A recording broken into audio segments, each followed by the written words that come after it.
अरे देखा तो हमारा मेहरारू के ए भैया आज के जमाना ऐसा हो गया कि हम का बताएं। अरे कहने वालू हो का कहतनी आओ तनी ए जी सुनी ना एक बात कही। ला पहले पानी वानी ना पिएबू, पहले बात कही, पहले पानी वानी पियाओ। हम तो सोचले नहीं कि आवते तो काम, लेकिन चली पानी पिया दी। पानी पिए कहां से नहीं घूम के ही बताई पहले। अरे की सुनो ना, हम हाँ। बहुत जगह गए हैं। कहां कहां?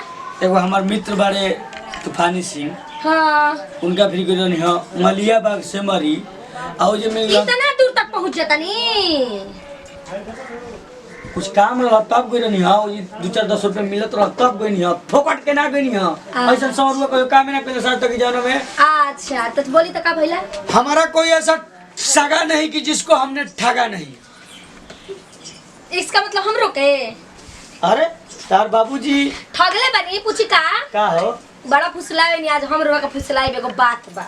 हां एगो काम बा। कौन काम बा? खुशी के बात बटे हमरो से कहम क्या कहू? रो रो कर अच्छा तो करे पहले पानी पिएबू हमर देवता। हां पियाओ तनी हमार पति हो। हां आई ना देखा हो आई हमर मेहरारू के कि एकदम दिन प्रतिदिन एकदम और अरे चट पट ले आ देता रू।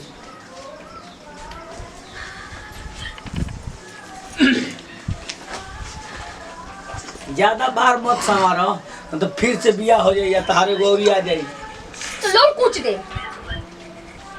वैसे बात ना कहो, चुप खाली एथी करे नहीं। हमारा तहरे से हर कुछ आत्मा के संतुष्टि मिलबे करला। सुनी ना ए जी बाबा धाम ना चले के?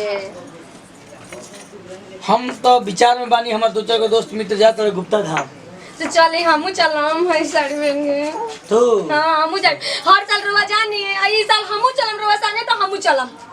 हमरो मन करला बाबा धाम कैसन होई, भोले बाबा कैसन होई हन। शिवरात के दिन चले के बाद शंकर जी पर जल धरे, लेकिन कि हम जाई तू ना जीबू? ना ना हमू चलम हर बार कहीं पिछले साल कहले रहनु कि अगले साल ले चलम। तू अगर चल जीबू तो बाबूजी के हमरा भाई के खाना बना के खियाई। सुनी खूब बढ़िया से एथी डाल के सोडा आ ठेकुआ बना के आ बाबूजी के इतना रख देम, बाबूजी 3-4 दिन खाएम। बबुआ कैसे खाई विशाल? उहो के खा लेब, हम बोल देम बबुआ से कि बाबूजी ठेकुआ खा लेम। तो ही जानता ठेकुआ खा कर दिन रहना आदमी। एक महीना लगला ना काल चल जी तो कहो भैया बोलो। ए बबुआ जी देखी कहत नहीं बोल बम जाए के बाबा धाम तो नहीं खन लेके जात कहत रन विशाल बाबा धाम ना गुप्ता धाम चले के हां गुप्ता धाम ना कहल जाला ओकरा के।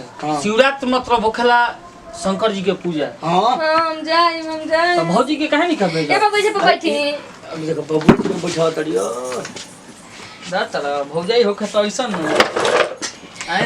ए बबुआ जी कहत रन ना कि विशाल का खाई, विशाल बबुआ का खाई, पापा का। अच्छा ई बताओ ना हम भौजी हमबे खइलो रह जाए, लेकिन पूजा जल ढारबू तब ना हम चाचा बनो। चाचा तो एगो बन गेल बड़ा, एगो तो भतीजी हो गेल बिया। ए मर्द कहां हो गेल बिया? माने आवेला तो झूठा हूं के भैया जोन माने तो हमरा के खुश करे खातिर जोन क देला जा। शंकर भगवान के भौजी तू जा जल देखो भौजी जब तक देखो अगर फलाना के धन बा कि बाबा चाहते हैं तो सुना तू भैया, बाबा चाहे दिन चाहे ना चाहे वो अलग बात बा। शंकर भगवान होन शिवरात्रि बा और हमनी के फर्ज बा अपन हर साल जाई कर्म करे के बा। तो कहे का मतलब है कि फलाना के पैसा बा उनका जेब में, उनका से 10,000 लेबे के बा तहरा। अच्छा, तो जब तक तहरा जेब में नहीं खे तो कहबा कि 10,000 बा। तो वही तरी अभी भविष्य बानू हो सकेला का जाने हुनकर लीला केहू ना जाने ला भैया। गोर आदमी के करिया मेहरारू दिवा देलन, करिया आदमी के गोर मेहरारू दिवा देलन। हमरा ने बकलोल के हसन मेहरारू दिवा देलन। देख ली बड़े से देख ली भगवान के केहू लीला जाने ला। सुपर ए भौजी हम एक दिन उपवास रह जाई, तू लेकिन शंकर भगवान के जड़ बाबूजी के बनाई खियाई। बोलो जय भोले की जय। बाबूजी में कितना खर्चा हो जाए हुआ अलका सिनेमा का पीछा नहीं खा उल्टिया बेचलन घीवा में बोर के। हां चल गो ले आकर दे बम बम हो जाए। हां हां बाबूजी को 500 रुपया दे दे अपना भिरी से। हां बाबूजी का देवे कुछ कहती है लो तो आपका चाहिए 500 मिले जाइए, 300 में खर्चे हो जाए, 200 में खाइए ले जाए। हाँ सुनो ना, हई कुछ कहती है जब जाए के बता 500 रुपया हम दे दे, ना तो 10 रुपया है ना दे ले। चली चली, हम ससुर के देवे नहीं ना, केकर खातिर रखे नहीं, सास ससुर के सेवा करे के चाहिए। तो ससुर के मत देवर के दे दो 500 भी है।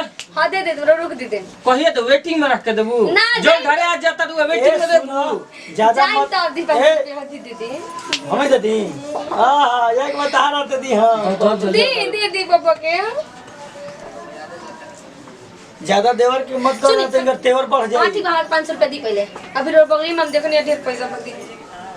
500 रुपया हम रख दी, हम ना दे। तो हम लेब तो देब ना, हो जान जाइए।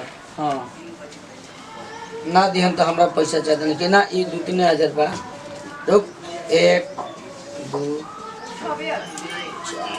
अरे गांधी जी बाणन न तो ई खाली जाही भर बा। तो का कहतो जा, तो हम लोग के का विचार बा? हम तो हर साल हमार विचार ये बा कि पैसा देश चाहे मत देश, खाई जाए चाहे ना खाई जाए, को दिन उपास रह जाए बापे बेटा मैं आदमी, लेकिन शंकर भाल को भोजी जल ढर जा जाई। हम जाते नहीं, हम ढेर ना बती वैसे कि हमारा बहुत काम काज बा। चली सामान नंबर रखम तबे ना। जा ना जैनु तो हटो तो नहीं।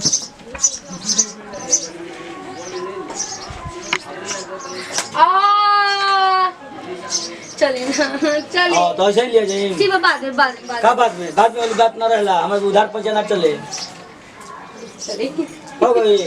मैंने रिसोर्ट लेम तब बाबा कहीं जाई, हाँ। शर्म नहीं लगा था। हर की चले बाबा चाह दी है तो बाबा। और? चली चली जल्दी। सुनो सुनो सुनो, हमने के बाबा भी गइला के बाद हम बाबा ले कुछ ना मांगी ना, तू कुछ मत मांगी है। क्या है कि बाबा के खुदे जहिया कृपा हो जाई तो ये सब कुछ मिल जाई। हाँ मांगल ना जाला कभी। लेकिन तारा के लिया चलो पहले बाबूजी ने पूछ ली, क्या कि बाबूजी अगर खिसिया जी हैं तो कैसे काम चली। जैसे खाली जाता नहीं है, बाबूजी ने चलो पूछता नहीं। हाँ, ये हाँ। बाबूजी हमने के मर्दे में दोनों आदमी गुप्ता धाम शंकर जी के दर्शन कर चाहते हैं। हम तो जेबे कोई ना, आसो मलकाइनो हमार जीत करता रही, के लिया जाई तो वो अगर हाँ कह दी हम तो तहार जतरा बनले बा, अगर ना कह दी हम तो सारा प्लान जाई दी। सुनी, कट कैंसिल। हमरा खातिर पहले सास ससुर सब भगवान बड़े, हां भोले बाबा के साथ साथ ठीक पहले पूछ ली। और घर मत कटम बाबूजी, हाँ कहीं हमारा विश्वास बचा। हां बात तार बाबूजी तो भड़क चली ना, पता नहीं का कर।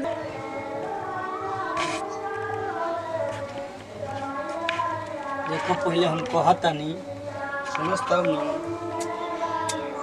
मेहरारू हमारे एकदम। बाबूजी ए बाबूजी चल बैठो बा। बोलो क्या समस्या? समाचार तो सब ठीक बा। बाबूजी खड़ा होगा, बैठो ना। का रे? बैठो बा तब न बताई। 3 बजे भोरवा में उठ के कटिया कोयला से डड़ा में हमार बच कर रहता है। कौन जरूरत बता रहा कटिया कोयला के? आप कटिया खत्म हो गई बा, हम कल जाता नहीं। कल जा तड़ा गुप्ता धाम आय गुप्ता धाम हर साल जाए ना तो जाता निकाल। आ सुनो ना एगो बात कही, बोल। कहता नु कि अब तू बार मलकाइनो जाए खातिर जिद करता रही। चुप रहो। मलका जगह जीत कर तड़ी, कितना बजे धक्का होला, कितना बजे टेंशन होला, कितना लोग मर भी लगल होनी है। गुप्ता धाम बहुत गुप्ता धाम घूमनी हम। अब देखे जाए गुप्ता धाम। अरे जाता ना हम जाता नहीं। जान तो पनारिये लगा देम, आय पनारी गाड़ी लगा देम, चाहे आलमपुर के होके दे देम। हमार दिमाग काम नहीं करत। उन्हीं के नाना प्रकार के देवता के नाम पर आई के हमारा बोलते रहे। हम देवतो सुनियन तो खराब मनिहन कि जाए खातिर बड़े तल, लेकिन अपनो मन तोरी दिमाग चाहिए।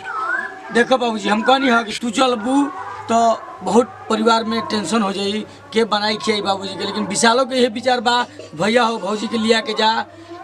तो ऐसे तू का कहता हम कहनी कि बिना बाबूजी के डिसीजन देले हम ना जा सकिना। बाबूजी जौन कहन तो उन्हें हाँ बा, क्या है कि माई बाबू से बढ़ के भगवान जी ना होलन। तो माई बाबू से के बादे भगवान होलन। चारों धाम कहला माई बाबू जी के सेवा मत करो, फिर का फायदा बा? तो औलादों से बढ़ के दुनिया में केहू ना होला, समझ ला पहले। लेकिन जब यह बात कहत रहो जब विचारे बता तो जा, लेकिन सोच समझ के जाइए। लिया जाई अब कहते तो ले जो बिसलवा कह जाएगा विशाल कॉल हो न तो विशाल बोलाई क्या बुलाओ तो। ए विशाल, विशालवा का हो? बाबूजी का तो पूछ कहत अपने परिवार के लिए आ जाएगा बाबा धाम। तो ले जा तीर्थ स्थल वाला जे गुप्ता धाम गुप्ता बोल के हैं। कोनो भगवान पर ले जाए के चाहिए तो आत्मा के शांति मिलेला। और तो का बाबूजी ले कहता नहीं, लेकिन बाबूजी मोटे खिसियात होंगे। जय हो बाबूजी। ए बाबूजी एक दो दिन खातिर ठेकुआ तरह के बनवा के आ जौन ठेकुआ हमने के बना तो बेसी बनवा दिया ही तो हमने के ले लिया यार तन मनी खया लोग तो बात तन मनी विशाल बना जा ना भैया तू ले जा, हमनी के किन के ना खा ले जाए एक दिन के बात बात किन के? हां तू खाइबा किन के भाई बड़ा रुपया लाभ का अचार धरवा दी है रे बहरी निकलवा के हाथ ना सब्जी नहीं बनी तो काम चल जाई। आ ठेकुआ पकवा देन बेसी मतलब जान गेला कि बाबूजी के मन बा पहुंचावे के। ए बाबूजी होय तो भाई बात है जब जाने लो तब तारा ना बुझाला। चलो ए बाबूजी कल ये 10 बजे तारा आशीर्वाद यही बेर ले तनी तो चलो 10 बजे निकल जा रेडी हो खे ही लगले ना कल 10 बजे जाके बा एबरा कुल सामान पैक करो होता चलो सामान मन अपन पैक करिए। हम बाबूजी के तन ले जाता नहीं बक्सर आज घुमाई घुमा दे सर। हां हम तोर संग बस ना जाई बाबू एन तरह का करता एटीएम में तुम्हारा बुझात नहीं है कार्ड मांग लेता पैसा इने से निकाल लेता। हम तोर संग बस ना जाई ए जरा कोई ना कि एटीएम कार्ड हमरा के दो ई बेमान ससुरा ई देखो एकर खर्चो ना बा भाई से कब तार ससुरा हो गई नहीं।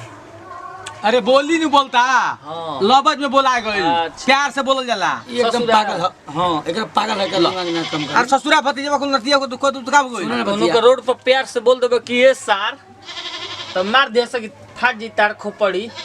ऐसे ना होला। हाँ। पहले बात सुन ना सहतिए बड़ा सन नहीं, एकर बात सुन। घूमे लसन फिर कल सके ससुर हैं सुन हां ना कल सन चला जाए तो हमनी के बात कहीं मत कहिए। एकर चलो बात तार के सुन। बक्सर घुमाई ना बाबू बक्सर ना ना बक्सर ना जी तारा के 500 रुपया देता नहीं हां लो अपन खर्चा बढ़ा 500 तार के हमरा के दिवा दो।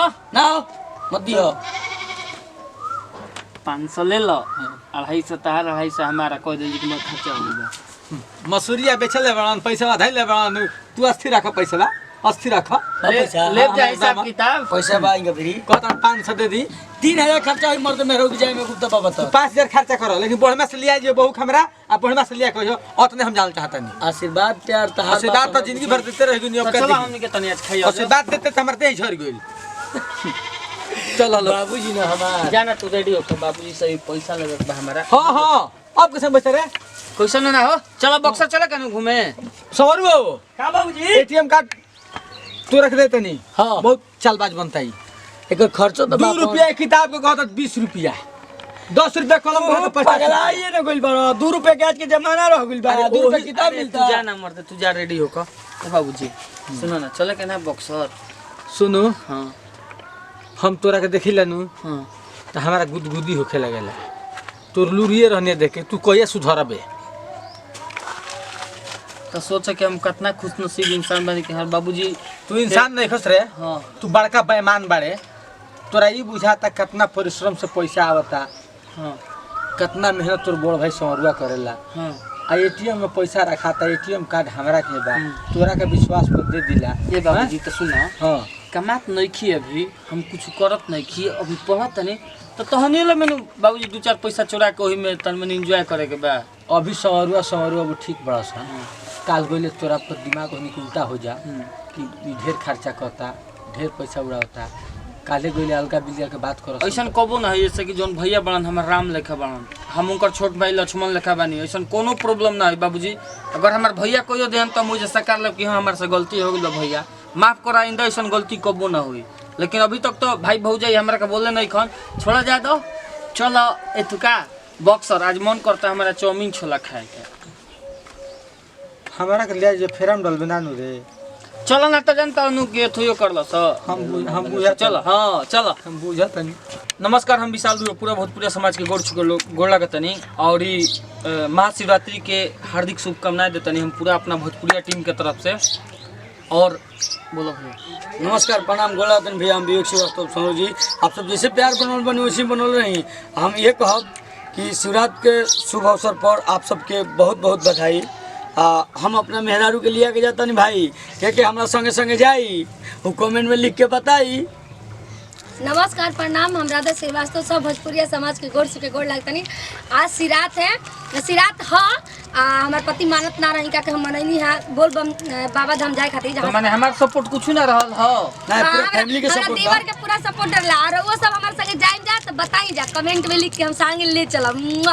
तो यही साथ ही बिराई अगले वीडियो में फिर से मिलल जाई। जय हिंद, जय भारत, जय भोजपुरी समाज।